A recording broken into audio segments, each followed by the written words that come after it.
Hello दोस्तों, कैसे हैं आप लोग। हमारी आज की कहानी का नाम है कुसंस्कार। माँ जी, जब आपको याद रहता नहीं है कि आपने अपनी चीज़ें कहाँ रखी है तो फिर ये मेरे सामान को हाथ लगाने की क्या ज़रूरत है आपको। ममता ने थोड़ा सख्त लहजे में अपनी सासू माँ श्यामा जी को कहा।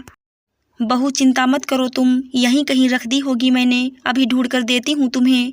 कहते हुए श्यामा जी ने अपना चश्मा पोंछा जिससे उन्हें साफ साफ दिखाई दे। श्यामा जी ने अपनी पूरी अलमारी खाली कर दी, पर ममता का सामान जो वो ढूंढ रही हैं वो हाथ नहीं लगा। सर पर हाथ रखते हुए वो उधर ही ज़मीन पर बैठकर याद करने लगीं कि ममता का बेटा सोनू अपने कमरे में से चिल्लाया, मम्मी, जब आपको याद नहीं रहता है कि आपने अपना सामान कहाँ रखा है तो उसे मेरे कमरे में क्यों रखा।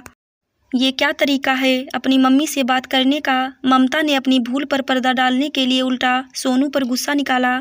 जैसे आप बात करती हैं अपनी माँ समान सासू माँ से। आपको ही बात करते हुए और उनके साथ आपका व्यवहार देखते हुए तो मैं बड़ा हुआ हूँ। जो बड़े करते हैं वो ही तो छोटे सीखते हैं ना। और मैंने भी तो वही किया जो आप मेरी दादी माँ के साथ करती हैं।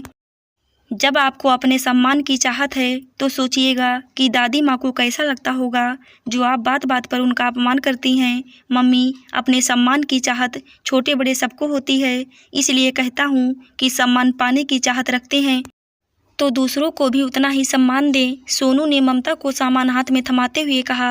आज एक बेटे ने अपनी माँ को आईना दिखा दिया था कि सम्मान पाने के लिए सम्मान देना भी पड़ता है। ममता सोनू की बात सुनकर अचंभित हो गई, क्योंकि जिस तरह से उसने अपनी बात रखी थी वो या तो उसकी सासू माँ श्यामा जी या उसका पति अमन ही कह सकता है, क्योंकि उसने खुद के आगे किसी के मान सम्मान के बारे में तो सोचा ही नहीं है। सोनू को आंखों में आंसू लिए गले लगाते हुए कहा, आज तेरी दादी माँ और तेरे पिताजी की परवरिश भारी पड़ गई। मेरे कुसंस्कार पर मुझे खुशी मिली कि तुम बिल्कुल अपने पिताजी और दादी माँ पर गए हो जो किसी को अपमानित नहीं करते।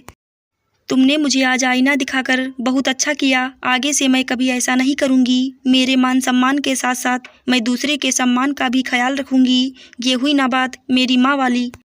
कहते हुए सोनू खुद अपनी मम्मी से लिपट गया। माँ बेटे का प्यार देखकर श्यामा जी के चेहरे पर भी मुस्कान तैर गई कि आज उनके ब्याज ने मूल को अपनी गलती समझा दी है।